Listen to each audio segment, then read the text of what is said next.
Hey everyone, welcome to our HTML basic course. So in this course, we will learning the basic of HTML from the scratch up to advanced. So why is that? Why we want to learn HTML? HTML is a web technology that is set behind trillions of sites today.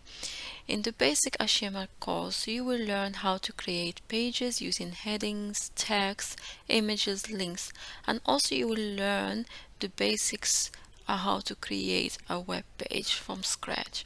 So in this course, we'll cover how HTML works in the web browsers, how we can navigate between different pages, also how you can navigate externally to other pages.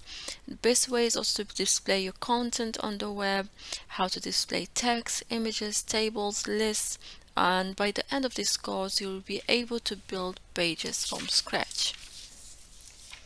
So what do you need to do to get started? Basically, you just need to have a desire to learn and of course a computer and a text editor. During my tutorial, I'll be using Visual Studio Code, but you can use any editor you like to use.